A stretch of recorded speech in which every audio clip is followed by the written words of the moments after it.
Hello बच्चों। देखो जो बच्चों हम जो पेपर डिस्कस करने वाले हैं वो है 24 जनवरी का इवनिंग शिफ्ट वाला पेपर है बच्चों। ठीक है, इसमें हम अपना जो केमिस्ट्री पार्ट है वो डिस्कस करेंगे।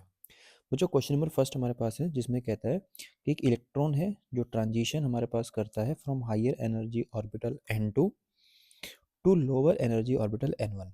ठीक है बच्चों, जो जो हमारे पास एटम गिवन है वो हमारे पास गिवन है लिथियम 2+। तो बच्चों लिथियम +2 की बात करें तो हमें पता है लिथियम का जो एटॉमिक नंबर होता है वो होता है 3। ठीक है, और N1 N2 का रिलेशन हमारे पास गिवन है। बच्चों देखो, N1 प्लस N2 गिवन है 4 और N2 माइनस N1 गिवन है 2। दो इक्वेशन है, दो वेरिएबल है, दोनों को हम यहाँ से सोल्व कर लेंगे। ठीक है, तो हम क्या करेंगे बच्चों, N2 minus 2 is equal to N1, N1 की वैल्यू निकाल देंगे, यहाँ पुट कर देंगे तो हो जाएगा N2 minus 2 plus N2 is equal to 4। So 2 N2 is equal to 6। तो बच्चों N2 की वैल्यू हो जाएगी 6/2 इज इक्वल टू 3। तो बच्चों N2 अगर 3 आएगा सो N1 हमारे पास कितना हो जाएगा 1, क्योंकि रिलेशन क्या है N1 plus N2 is equal to 4। तो बच्चों हमारे पास लिथियम है, Z की वैल्यू हमारे पास 3 आ गई, N1 की वैल्यू 1 आ गई, इसी के साथ में N2 की वैल्यू हमारे पास जो आती है बच्चों वो आ जाती है 3। ठीक है, हमें को कहा गया कि calculate the wavelength in nanometer. ठीक है बच्चों, वेवलेंथ निकालना है तो हम रिडबर्ग फॉर्मूला का यूज़ करेंगे। रिडबर्ग फॉर्मूला बच्चों लगाएंगे जहाँ पे हम क्या बोलते हैं 1/λ is equal to RH Z² 1/N1² minus 1 में N2 का स्क्वायर। ठीक है, RH बच्चों हमारे पास होता है रिडबर्ग कांस्टेंट जिसकी वैल्यू होती है 109700 सेंटीमीटर इनवर्स। इसको बच्चों चेंज कर लेंगे नैनोमीटर में बाद में, तो वैल्यू पुट करेंगे 1/λ is equal to R 109700। Z की वैल्यू बच्चों हमारे पास हो जाएगी 3, 3 का स्क्वायर इंटू 1 में N1 की वैल्यू पुट कर देंगे 1 का स्क्वायर 1 में 3 का स्क्वायर। और बच्चों यहाँ पे जो आंसर आएगा वो आएगा सेंटीमीटर इनवर्स में। अब इसको बच्चों पुट करके पूरा सोल्व करेंगे, आप लोग कर लेना। तो यहाँ पे जो लैम्डा हमारे पास आएगा सोल्व करके पूरा वो आ जाएगा 11.39 नैनोमीटर। ठीक है, तो जो क्लोजेस्ट हमारा जो आंसर होगा दैट इज 11.4 नैनोमीटर। ये हमारे पास बच्चों आंसर हो जाएगा इस फर्स्ट क्वेश्चन का। आगे चलते हैं सेकंड क्वेश्चन पे। तो जो सेकंड क्वेश्चन कहता है कि choose the correct order for the second ionization energy. किस किस के लिए, oxygen, carbon, nitrogen and fluorine. ठीक है, देखो पहले हम इनको अरेंज कर लेते हैं। हमारे पास होता है carbon, nitrogen, oxygen and fluorine. बच्चों ग्राउंड स्टेट की अगर हम बात करें, ठीक है, तो कार्बन हमारे पास होता है 2p2 कॉन्फ़िगरेशन, नाइट्रोजन होता है 2p3, ऑक्सीजन होता है 2b4 और फ्लोरीन होता है 2p5। ठीक है, हमें सेकेंड आयनाइजेशन एनर्जी की बात करनी है, मतलब एक इलेक्ट्रॉन निकल चुका है। ठीक है, मतलब कार्बन प्लस बन गया, नाइट्रोजन प्लस बन गया, ऑक्सीजन प्लस बन गया और फ्लोरीन प्लस बन गया। अब इसके बाद कॉन्फ़िगरेशन क्या बचा बच्चों, 2p1, 2p2, 2p3 and 2p4। अब जब इसमें से इलेक्ट्रॉन निकलेगा बच्चों तो उसको हम बोलेंगे आयोनाइजेशन एनर्जी 2 या सक्सेसिव आयोनाइजेशन एनर्जी। तो उसकी हम बात करेंगे। देखो बच्चों, हमें क्या पता है जब हम लेफ्ट से राइट में जाते हैं तो आयोनाइजेशन एनर्जी हमारी इंक्रीज होती है। ठीक है, तो इसका मतलब क्या होगा, जो कार्बन प्लस है उससे ज़्यादा वैल्यू किसकी होगी, नाइट्रोजन प्लस की। और बच्चों नॉर्मली नाइट्रोजन में 2p3 कॉन्फ़िगरेशन होता था हाफ फिल्ड, लेकिन जब पहला इलेक्ट्रॉन निकल गया तो जो ऑक्सीजन प्लस हमारे पास बच्चों बना, ठीक है, तो यहाँ पर हमारे पास क्या हो गया, हाफ फिल्ड कॉन्फ़िगरेशन हो गया। और हाफ फिल्ड कॉन्फ़िगरेशन होने की वजह से ये हमारा कैसा हो गया बच्चों, मोर स्टेबल हो गया, जिसकी वजह से इसकी जो आयनाइजेशन एनर्जी है वो ज़्यादा हो जाएगी। ठीक है बच्चों, तो जो ऑर्डर मिलेगा हमें वो क्या मिलेगा, कार्बन, कार्बन से ज़्यादा नाइट्रोजन, और नाइट्रोजन के बाद बच्चों नंबर आएगा फ्लोरीन का, और ऑक्सीजन की वैल्यू उससे ज़्यादा हो जाएगी। बच्चों ये जो ऑर्डर हमारे पास है ये आयनाइजेशन एनर्जी 2 के लिए है।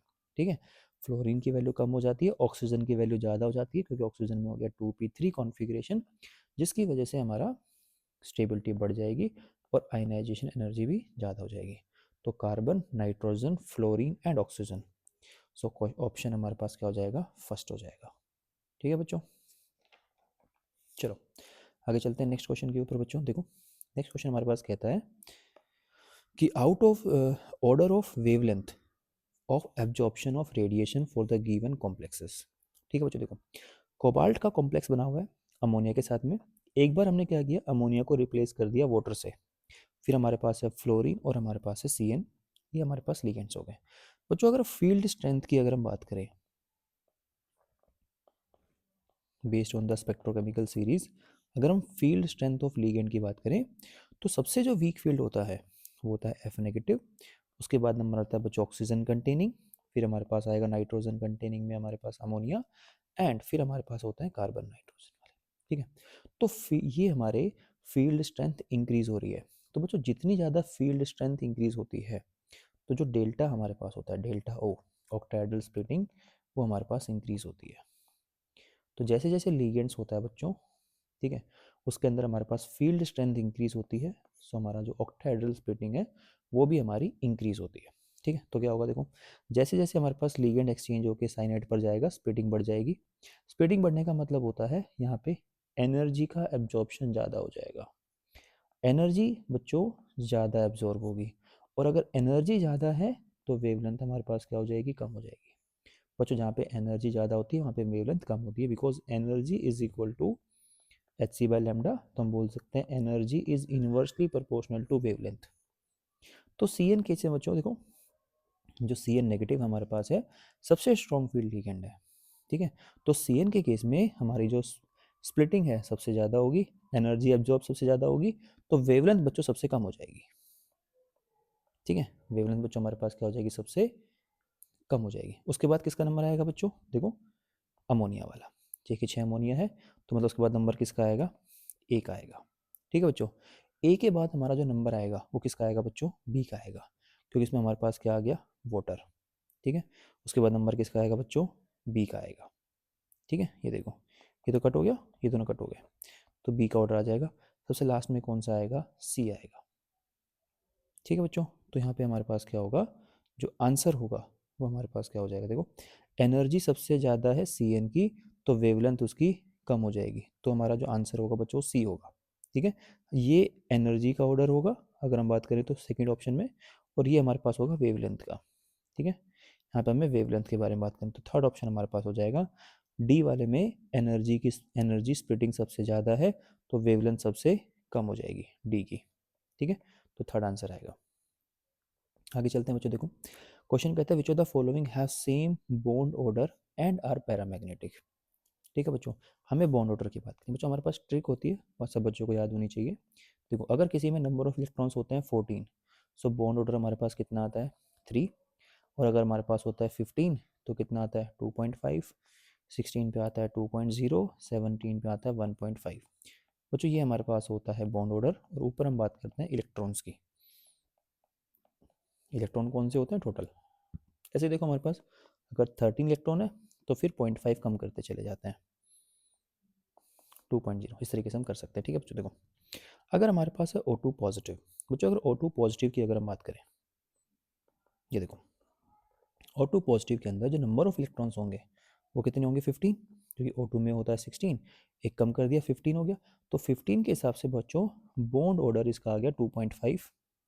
N2 नेगेटिव की बात करें, ठीक है, जो नाइट्रोजन हमारे पास है, नाइट्रोजन दो नाइट्रोजन हो जाएंगे 14 और एक नेगेटिव है, तो हमारे पास हो जाएगा 15।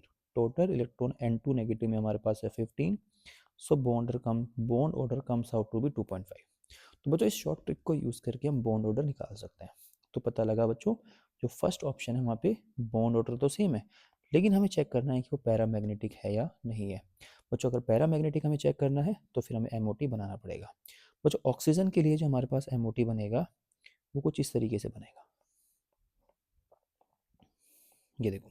ठीक है, तो हमारे पास टोटल इलेक्ट्रॉन जो हमारे पास होंगे, देखो ऑक्सीजन हमारे पास होता है 2p4 कॉन्फ़िगरेशन होता है, 2 ऑक्सीजन में हो जाएंगे टोटल 8 इलेक्ट्रॉन्स, एक कम कर दिया तो कितने हो गए 7। देखो 1 2 3 4, 1 2 3, एक साइड हम बना लेंगे ऑक्सीजन, एक साइड हम बना लेंगे पॉजिटिव, तो टोटल हो गए 7 इलेक्ट्रॉन्स, 1 2 3 4 5 6 और 7।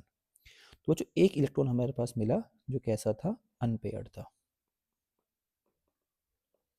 और अनपेयर्ड इलेक्ट्रॉन होने की वजह से O2 पॉजिटिव इज पैरामैग्नेटिक। ठीक है, अब बच्चों N2 नेगेटिव चेक करते हैं। देखो नाइट्रोजन जो हमारे पास होता है वो होता है 2p3 कॉन्फ़िगरेशन, तो दो नाइट्रोजन के 2p3 और एक नेगेटिव चार्ज होगा तो एक्स्ट्रा लगा देंगे, तो 4 इलेक्ट्रॉन हो जाएंगे एक तरफ हो जाएंगे 3 इलेक्ट्रॉन। तो मतलब एक तरफ हमने N नेगेटिव ले लिया, एक तरफ हमने N ले लिया, स्प्लिटिंग क्या होगी 1 2 1 2। तो टोटल हमारे पास इलेक्ट्रॉन्स हो गए 7, 1 2 3 4 5 6 और 7। तो बच्चों अगेन जो पाई स्टार 2p वाई है हमारे पास, वहाँ पे हमारे पास क्या मिला, एक इलेक्ट्रॉन कैसा मिला, अनपेयर्ड मिला, उसकी वजह से ये हमारे पास कैसा हो जाएगा, पैरामैग्नेटिक। तो बच्चों फर्स्ट ऑप्शन में ही हमारे पास करेक्ट आंसर मिल गया, जहाँ पे दोनों का बॉन्ड ऑर्डर भी सेम है और दोनों के दोनों हमारे पास जो आयन है वो पैरामैग्नेटिक है। ठीक है, तो based on the MOT chemical bonding में हम जो पढ़ते हैं उसके बेसिस पे हम ये सवाल सोल्व कर सकते हैं। आगे चलते हैं बच्चों, देखो नेक्स्ट क्वेश्चन हमारे पास है। क्वेश्चन कह रहा है बच्चों, ये हमारे पास है प्रैक्टिकल इनऑर्गेनिक केमिस्ट्री से। ठीक है, प्रैक्टिकल इनऑर्गेनिक केमिस्ट्री से, यहाँ पे हम रेडिकल टेस्ट के बारे में पढ़ते हैं। तो बच्चों देखो ग्रुप 5th जो हमारे पास होता है उसमें जो कैटायंस हमारे पास आएगा बेरियम 2+ और कैल्शियम 2+, उसको बोला गया कि वो प्रेसिपिटेट किसकी फॉर्म में करेगा। ठीक है बच्चों, तो बेरियम और कैल्शियम दोनों हमारे पास प्रेसिपिटेट होते हैं in the form of carbonates. ये आपको बच्चों याद करना है। BaSO4 जो हमारे पास है वो भी हमारे पास BaCO3 सॉरी कार्बोनेट्स की फॉर्म में होगा, BaCO3 हमारे पास कार्बोनेट बनेगा, इसी के साथ में COCO3 भी हमारे पास क्या बनेगा, प्रेसिपिटेट बनेगा। तो कार्बोनेट्स की फॉर्म में इनको प्रेसिपिटेट आउट कर लेते हैं और उसका हम करते हैं क्वालिटेटिव एनालिसिस। ये बच्चों आप थ्योरेटिकल है, आपको याद होना चाहिए। आगे चलते हैं बच्चों, देखो नेक्स्ट क्वेश्चन हमारे पास है। क्वेश्चन कहता है how you will you distinguish the product P and Q form in the reaction given below. देखो बच्चों हमारे पास है ईथर। ठीक है, ईथर का हमने कर दिया हाइड्रोलिसिस, तो हम क्या करेंगे, एक बॉन्ड ब्रेक करेंगे। आप कोई सही बॉन्ड ब्रेक कर दो, एक साइड लग जाएगा H, दूसरी साइड लग जाएगा OH। ठीक है, तो बच्चों दो ईथर बनेंगे हमारे पास में, एक ईथर है, ईथर को ब्रेक किया, अनसिमेट्रिकल दो एल्कोहल बनेंगे, ये देखो इस तरीके से। ठीक है बच्चों, जो एल्कोहल बना वो बना इनॉल फॉर्म के अंदर। दोनों बच्चों एल्कोहल जो बने वो किसकी फॉर्म में बने, इनॉल की फॉर्म में बने। तो अब इनका हम करा देंगे टोटोमराइजेशन। ठीक है, और बच्चों टोटोमराइजेशन करने के बाद इसको हम कर देंगे, कन्वर्ट कर देंगे किसमें, कीटो फॉर्म में, because we know keto form is more stable than enol form. तो बच्चों ये हमारे पास कन्वर्ट हो जाएगा एल्डिहाइड में, तो यहाँ भी हम क्या कराएंगे, टोटोमराइजेशन कराएंगे, और बच्चों ये भी हमारा कन्वर्ट हो जाएगा एल्डिहाइड में। तो एल्डिहाइड बच्चों दोनों एल्डिहाइड हैं, तो फेलिंग टेस्ट दोनों क्या देंगे बच्चों, पॉजिटिव देंगे। फेलिंग टेस्ट की अगर हम बच्चों बात करें तो ये भी पॉजिटिव देगा और ये भी पॉजिटिव देगा, तो फेलिंग टेस्ट के बेसिस पे इसको डिफ्रेंशिएट नहीं कर सकते। सेकंड ऑप्शन में हमारे पास गिवन है टॉलेंस, तो बच्चों टॉलेंस को भी दोनों के दोनों मॉलिक्यूल क्या देंगे, पॉजिटिव।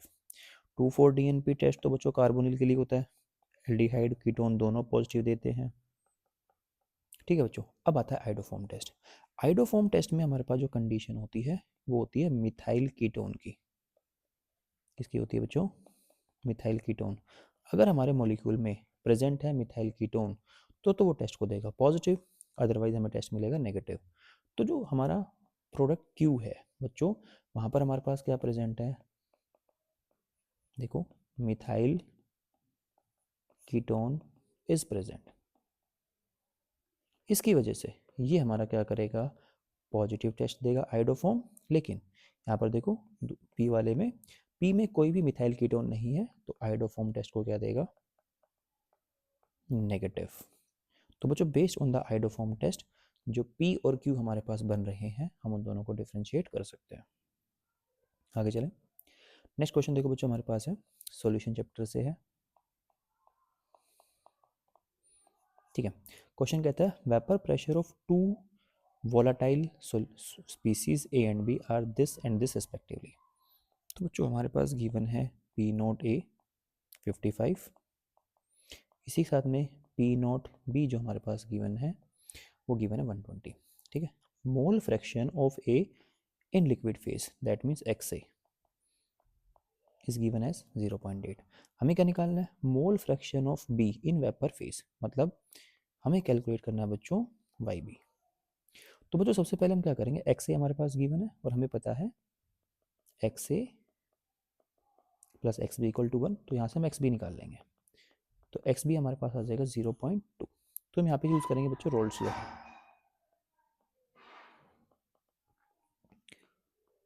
रोल्स लॉ का यूज़ करेंगे। तो रोल्स लॉ कहता है total pressure is equal to p naught A x A plus p naught B x B.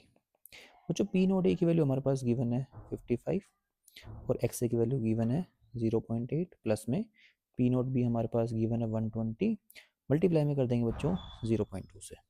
Solve करके हमारे पास आएगा 44 और यहाँ से हमारे पास आ जाएगा 24 और पी टोटल बच्चों हमारे पास आ गया 68। ठीक है बच्चों, वेपर फेज के अंदर मोल फ्रैक्शन निकालने के लिए हम यूज़ करते हैं डाल्टन्स लॉ। ठीक है बच्चों, डाल्टन्स लॉ कहता है pressure of B is equal to Y B into total pressure. बच्चों pressure of B equal to Y B का मतलब होता है mole fraction of B in vapour phase, और यहाँ पे हमारे पास आ जाएगा टोटल प्रेशर। बच्चों वाई बी हम यहाँ पे निकाल चुके, देखो ये जो वैल्यू मिल रही है 120 इंटू 0.2 24, ये बच्चों हमारे पास वाई बी है। ठीक है, तो हमारे पास आ जाएगा 24, हम डायरेक्ट लिख लेते हैं इसको, पी बी आ गया, वाई बी हमें निकालना है और टोटल प्रेशर हमारे पास होता है 68। तो बच्चों हमारे पास यहाँ से हम वाई बी निकाल सकते हैं 24 डिवाइड बाय 68 और सोल्व करके हमारे पास आएगा 0.35। ठीक है बच्चों, 0.35 के हिसाब से हमारा जो आंसर होगा दैट विल बी थर्ड। तो सी ऑप्शन बच्चों हमारा क्या हो जाएगा, करेक्ट हो जाएगा। ठीक है, आगे चलते हैं बच्चों। देखो बच्चों नेक्स्ट क्वेश्चन हमारे पास है आइसोमर्स के ऊपर। ठीक है, तो बच्चों हमारे पास न्यूमैन प्रोजेक्शन गिवन है। ठीक है, तो देखो यहाँ पर जो ए हमारे पास है वहाँ पे देखो दोनों CH3 क्या है, पीछे पीछे हैं, तो इसको हम बोलते हैं एक्लिप्स फॉर्म। ठीक है, और जहाँ पे दोनों CH3 बल्कि ग्रुप अपोजिट साइड चले गए तो इसको हम क्या बोल देते हैं, स्टैगर्ड फॉर्म या एंटी फॉर्म। तो बच्चों स्टैगर्ड फॉर्म के अंदर क्या होता है, बल्कि groups are opposite to each other, बल्कि group are opposite to each other. तो इसकी वजह से यहाँ पे क्या होता है, लेस रिपल्शन होता है, और लेस रिपल्शन होने की वजह से स्टैगर्ड हमारा कैसा होता है, मोर स्टेबल होता है। ठीक है, that means B is more stable than A. बिल्कुल ठीक बात है बच्चों, एक्लिप्स में दोनों बल्कि ग्रुप सेम साइड होते हैं, तो सेम साइड होने की वजह से रिपल्शन ज़्यादा होता है, मोर रिपल्शन, उसकी वजह से क्या होगा, लेस स्टेबल होगा। ठीक है, तो बच्चों फर्स्ट स्टेटमेंट हमारे पास है करेक्ट। अब बच्चों बात कर रहे हैं डाइहेड्रल एंगल। डाइहेड्रल एंगल में क्या होता है, जो एडजेसेंट ग्रुप्स हमारे पास होते हैं ना उसके बीच की बात करते हैं। देखो एक्लिप्स में बच्चों जो डाइहेड्रल एंगल हमारे पास होता है वो होता है 0 डिग्री।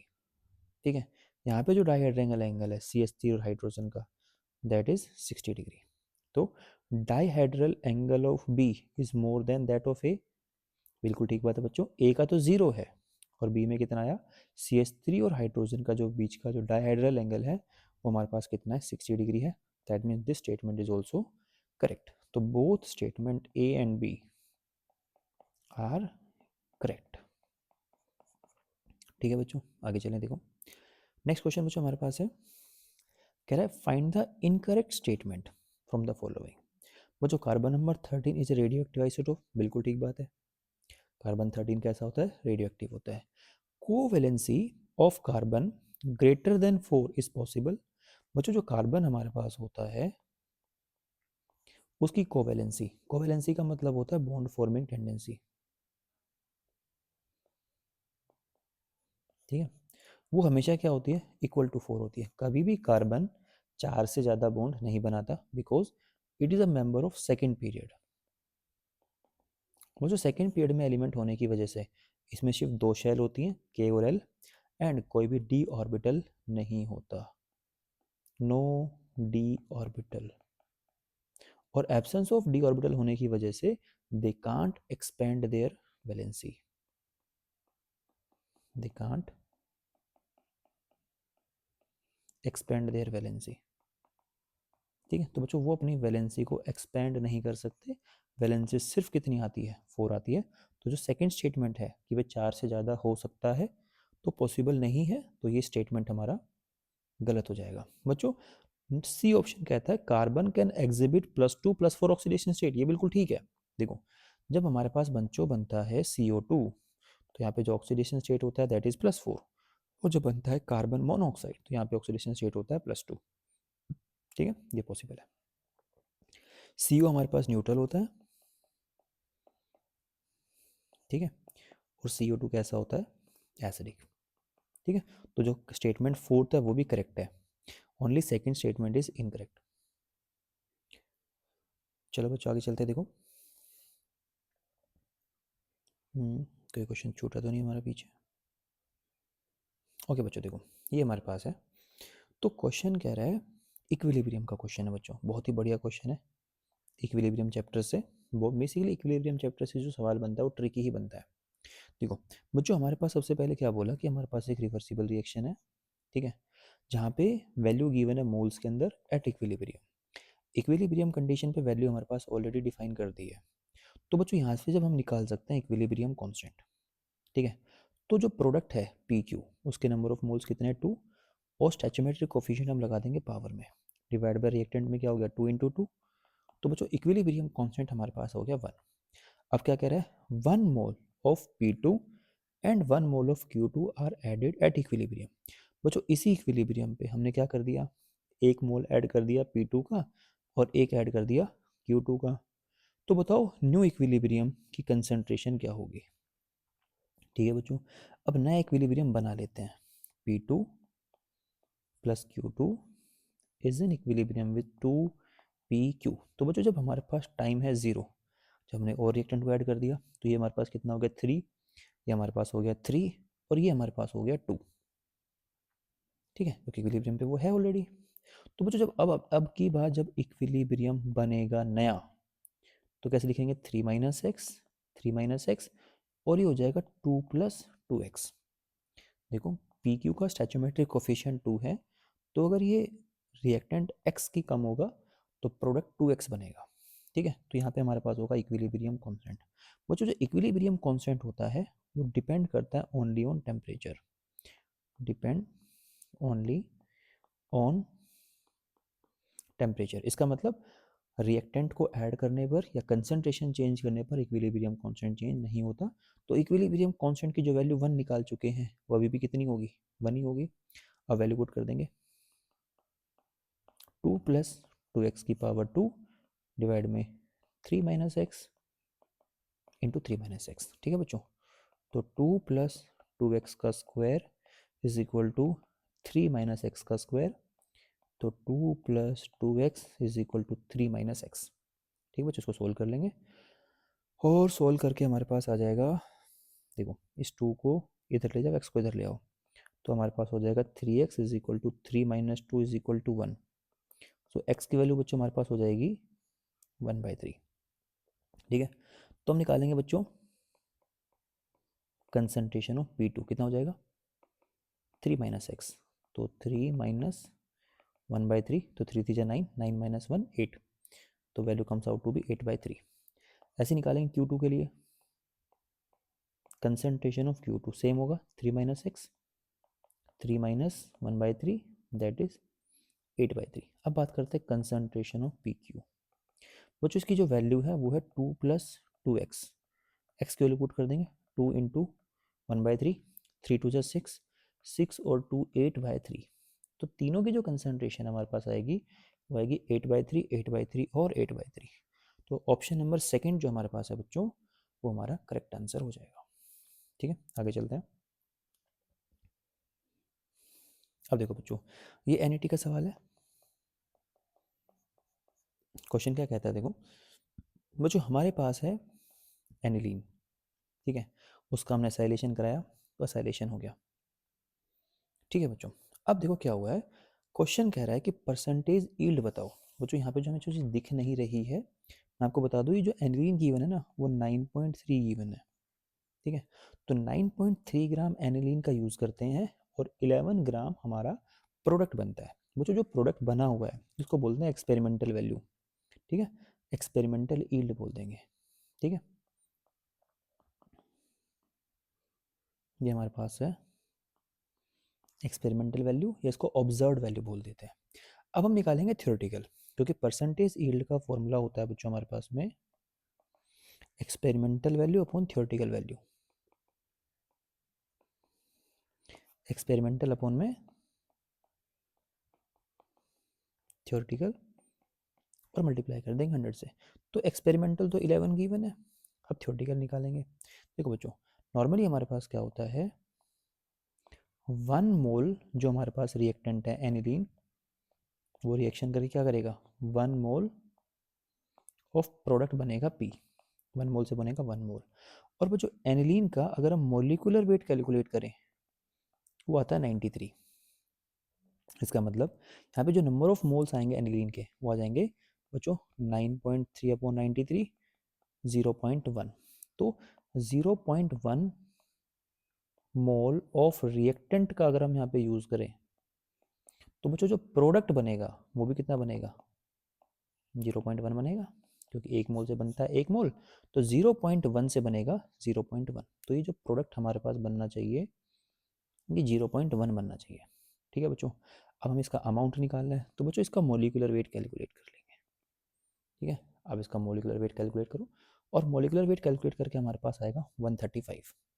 तो जब इसका अमाउंट निकालना पड़ेगा तो क्या करेंगे, moles multiply by molecular weight, तो मोल बना 0.1 और मोलिकुलर वेट हमारे पास है 135, 13.5 ग्राम। ये बच्चों हमने जो वैल्यू निकाली है ये हमारे पास है थ्योरेटिकल वैल्यू, ठीक है। हम परसेंटेज यील्ड निकालेंगे, तो एक्सपेरिमेंटल है हमारे पास बच्चों 11, थ्योरेटिकल है 13.5, मल्टीप्लाई कर देंगे 100 से।